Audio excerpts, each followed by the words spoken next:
Hello y'all, welcome to my second review, a book review. So this one is The Psychology of Money. 2026 is going to be a year of frugality and just learning how to be frugal. And also because I love fashion, but I have to tone it down until I get to a point, where I have excess income besides paying my bills or having a savings account. I don't know, there's a lot, and that's why, just speaking about money in general, I think this is a good read, because if you're interested, let's say, in just the world of finance, this is a great book to start. Because I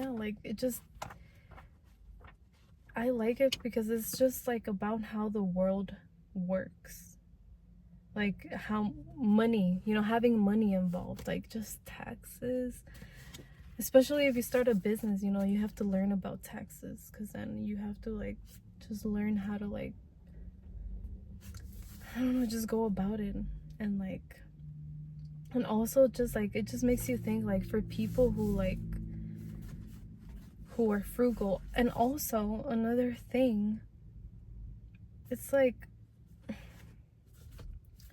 it's just I know some people learning about money or this, some people don't even keep track, or having a budget helps, and some people don't even keep track of where their spending is going, and that's why they seem to no matter where your income is, let's say you're middle class or you're more on the poorer side, even sometimes the middle class, because they have let's say they spend more, and then they're also living paycheck to paycheck.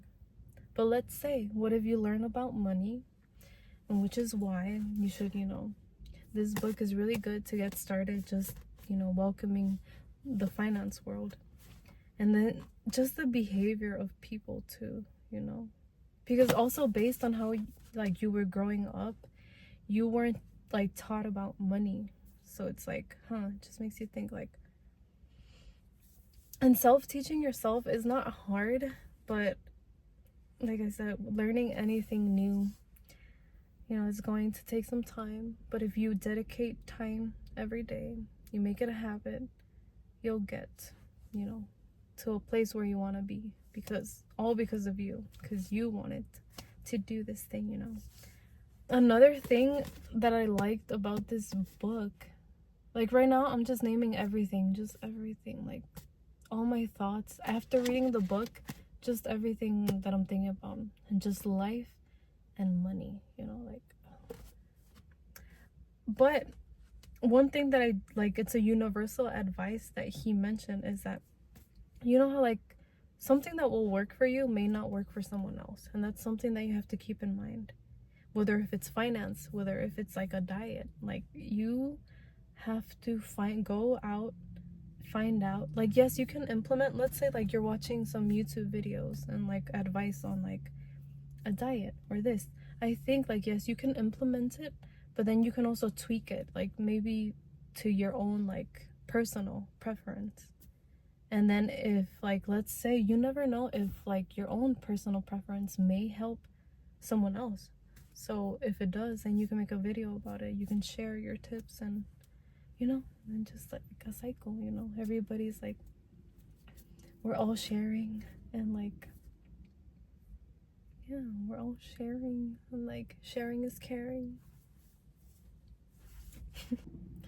But anyway, it just makes you think, after reading this book, it just makes you think, okay, so what is my relationship with money, and how?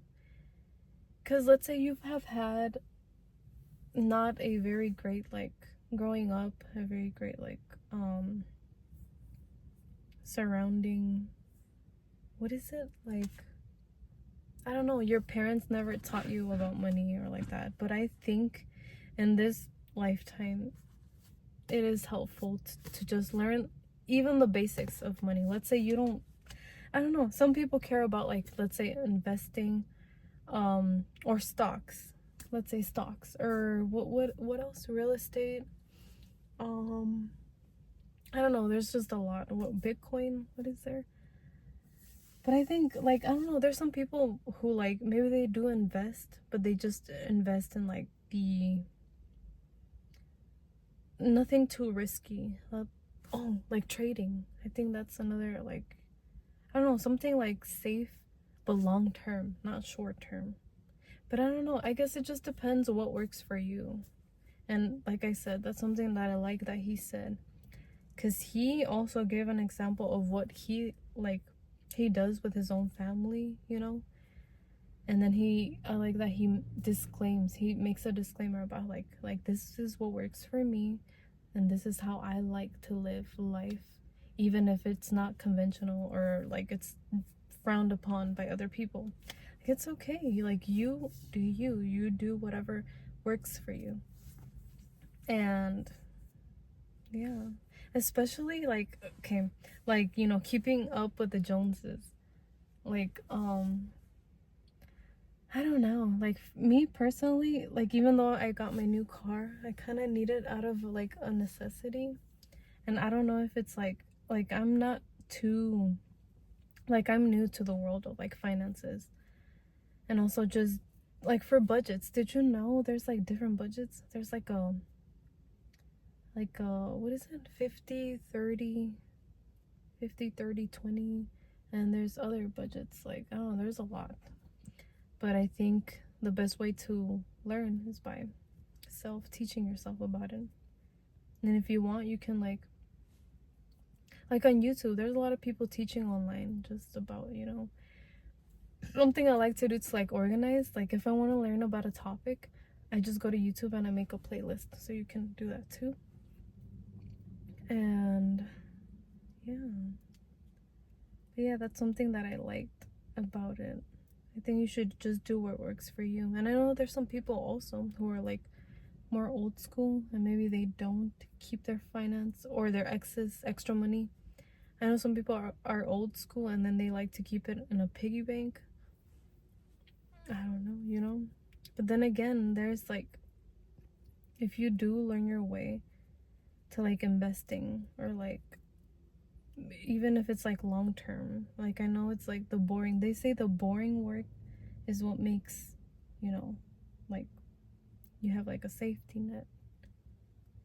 And it's all about like just learning about it overall. Like, yeah, these are my thoughts. If you want to self-indulge and you have the money, then you go for it. Like, that's in your budget, right? In your budget, let's say you save a part for like entertainment, and you're like, Also with credit cards, like, I have a few credit cards, but luckily I only have one that's, you know, that I have debt on. But anyway, I don't know, this just makes me think also, like I said, 2026 is going to be a year of frugality. But like, if you get creative with it, and then you like, you know, and then you find that you're saving money, that you're romanticizing frugality, I don't know, like, but then not to like, I don't know, there's to a point where it's too frugal, but there's like, I don't know, I think balance is key. So if I learn some tips, then I will make a video about it, so I can share with you guys yeah, what I've been doing, and like what's been helping me, which is cool. But yeah, I think to be honest, like, I think psychology in general, it's like interesting. Or just learning about the brain is interesting, because it just makes you wonder, like, damn, all this, like, what if because of your bad habits, that's why you overspend? I know for a long time it just seems like I've been in debt no matter what, but I know it's because of my spending habits. And because, like, when I get depressed, you know, or when I have those episodes, I guess I used to like shop, you know, and it would make me feel good just for a little bit, and then after I would be like, what did I just do? And I know that's something I have to work on. But like I said, back then I used to be way worse. Like, I remember I used to DoorDash or I used to like I used to order food online like all of the time because I was too lazy to cook. But the thing is, like, if you cook, you're going to save a lot of money, and you get to, like, you know, have more experience just self-teaching yourself how to cook, or how to, like, you know, explore more like recipes out there and just get creative with it. And like I said, if you romanticize, then maybe you'll be like, you know? So, yeah. There's a lot of ways you can do so you don't get bored of it, you don't get tired of it. I don't know. It's up to you, baby. It's up to you. But yes, this, like I said, this is a great read.